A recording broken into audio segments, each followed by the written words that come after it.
guys! Welcome to my channel. I'm here again, your Filipina Forever.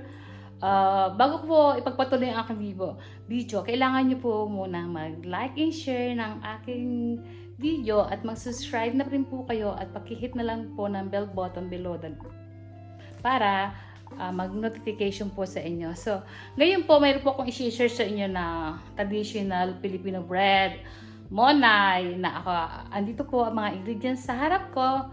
So, i-share ko po sa inyo, simple lang ang paggagawa niya. So, andito po yung mga ingredients sa harap ko. Ipapakita ko po sa inyo. So guys, ang lahat po ng ating ingredients, kailangan po na natin ng 600 grams of all-purpose juice. Ito po yung 60 grams of milk powder, 9 grams of instant yeast, 300 grams of fresh milk. Ayan po, pinainit ko na po siya. Kailangan po maligam-gam mamaya. And 25 grams of vegetables oil. And ito po yung separate ng konting milk. At saka ito po yung 3½ ng egg yolk. Ito po ang kalahati para iba-brushing natin mamaya. Separate natin dito. Iba-brushing natin mamaya. So, andito po yung 35 grams of granulated cheese or parmesan cheese. Instead na salt po, ang ginagamit ko po ay cheese para mabango siya. And then, we had also here 90 grams of white sugar. So, guys, andito po yung ating lahat ng kailangan natin. Andito po yung ating paglulutuan mamaya sa oven. Paglalatag po ng ating dough, kailangan po natin yan po yung papel. So guys, umpisa po natin kung paano ngayon gagawin ang ating monay ng inyong Filipina Forever. So, let's see! So guys, umpisahan po natin munang ilagay. Ito po yung ating 600 grams ng ating all-purpose flour. Ilalagay na po natin ang milk powder at saka yeast.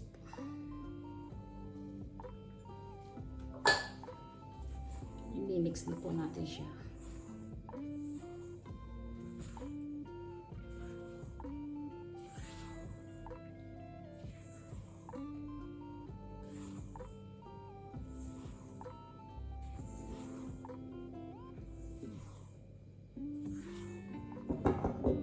Set aside po natin. So, ito po yung ating bowl.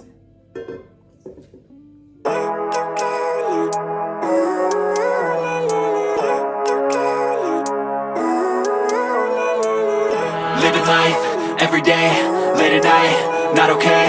All I want, and I pray, all I need are some better days. Fuck me, I'm looking in the mirror, so foggy, but I've never seen clearer. I don't really think anyone can save me, and honestly I'm not really sure I want saving. I like to be my own worst enemy. There's no risk if you don't try at anything, so I'ma just keep buying everything. See you in the next life, have to be a better me. I don't think that my head's on straight, gotta flip it and grip it and go and get an x-ray. What's wrong with me? I just feel weight pushing on my chest and it squeezes till I suffocate. Better change my mindset, meditate. It's pretty cool that I'm alive and have better days. I could walk, see, hear, I should celebrate. Think I could change my mind, maybe elevate. Living life, every day, late at night, not okay. All I want, and I pray, all I need are some better days. Yeah, all I need are some better days. Cause all I want, and I pray, I believe in the better days. I'm kinda stuck between a rock and a hard place. Do I work hard or live at my pace? You're only young once, yeah that's all great, but I also want a future where I'm okay. Living life is doing lots of cocaine. Wait no, it's living with no shame. Wait no, it's sleeping in on Sundays. I guess it's different for each of us and that's okay. Well I just wanna be happy, how to get there? Glad that you asked me. I think it's different for everyone. Some of us need work, others need fun. Some of us need purpose to overcome. But try to do what you love when it's said and done. Cause there's so many.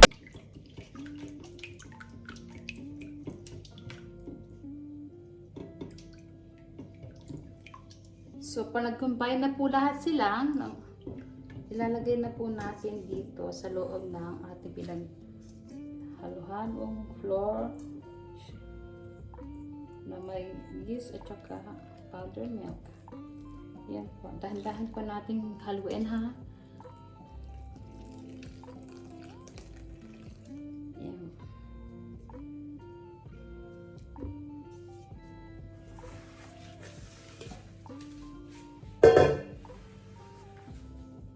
Haluin po natin siya mabuti para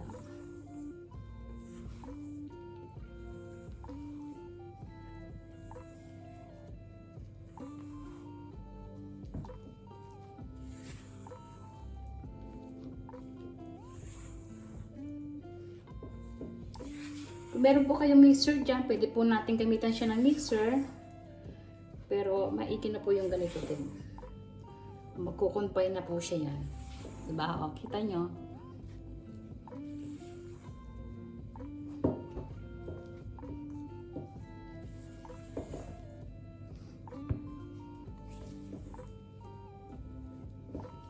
O, diba?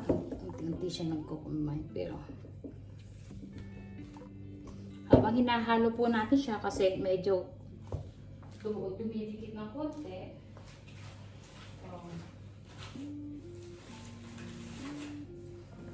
Pwede po natin siyang dagdagan ng konting harina.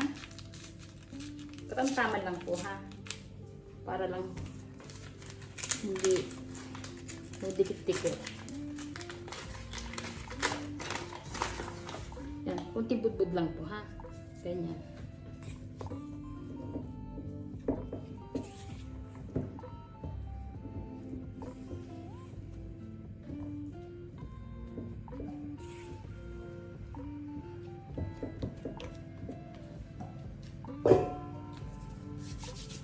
So, pwede din po itong gamitan ng mixer guys ha. O, follow me.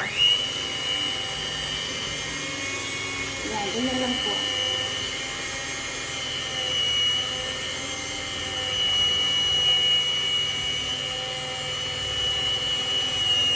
Parang hindi masakit sa kamay magmasa.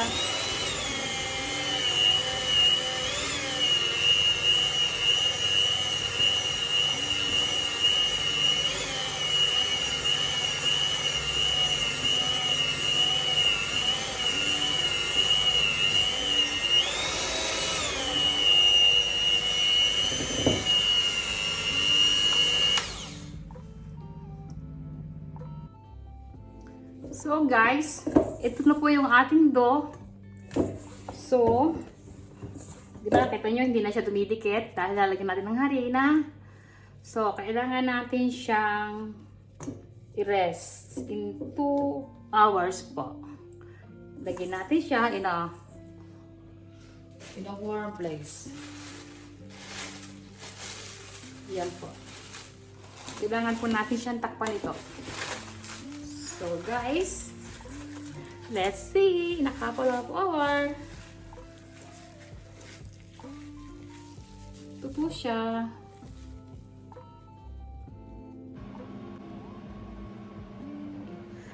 Guys, ito na po yung ating dough na nag-double size na po siya. So kailangan po natin siyang pira-pirasuhin.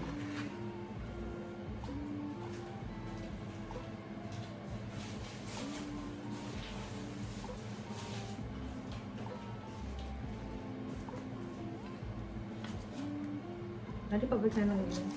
Pabalik. Kailangan po natin ilhan natin paper nito para lagyan natin ng pira-pirasuhin.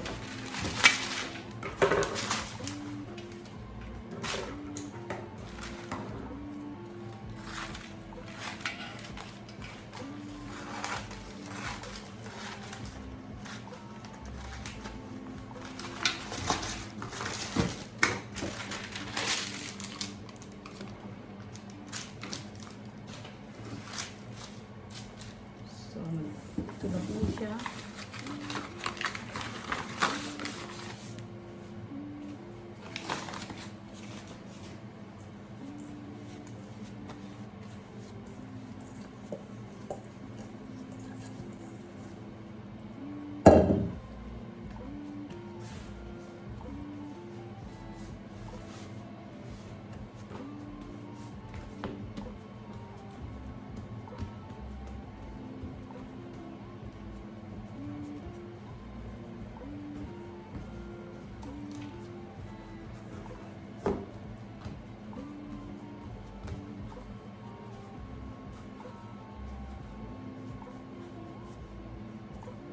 So guys, atin po siyang i-divide into 100 grams each.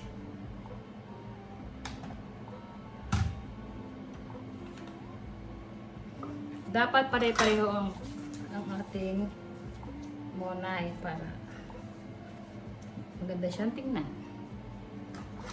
Ganyan siya.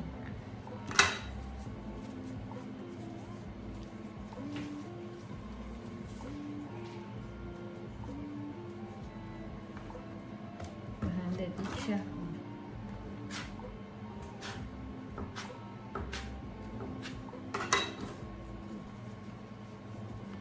Guys, 100 each.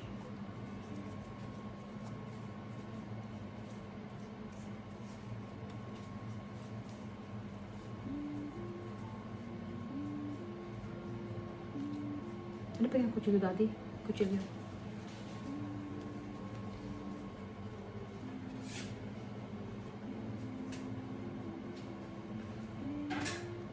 Pag na-forma po natin ng ganyan siya, atin po siyang baakan ng ganito. Ha? So, tapusin lang po natin, ha? Guys, ito na po siya. So, kailangan po natin siyang antayin. Wait until 20 minutes pa natin uling paalsahin siya. Cover it.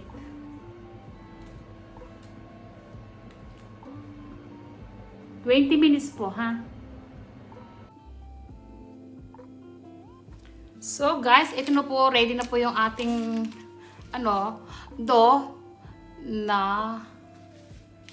napaasan natin ng 20 minutes. So ito po, i-wash po natin ng egg wash brush. Siguraduhin po natin na yung oven po natin ay mainit na 160 degree. Then i-cook po natin siya sa oven in 20 minutes.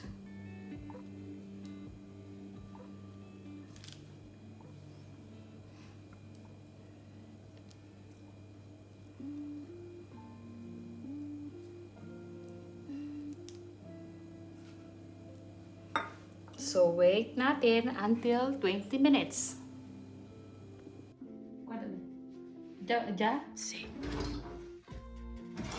Here we are. Saglim Maria. Well done, our monay. Ito na po yung finished product natin. So guys, sana nagustuhan niyo po ang aking monay version na inyong Filipina Forever. So, kailangan natin siyang itry, kaya lang sobrang init pa po. So, ang masasabi ko lang pa, paki-like and share po ng aking video at paki-subscribe. Don't forget, at saka hit nyo po yung bell button below. So guys, thank you for viewing and hope to see you again for my another vlog. Bye-bye! May kasabihan po tayo na walang mahirap sa taong may pangarap. Bye-bye! See you in the next vlog!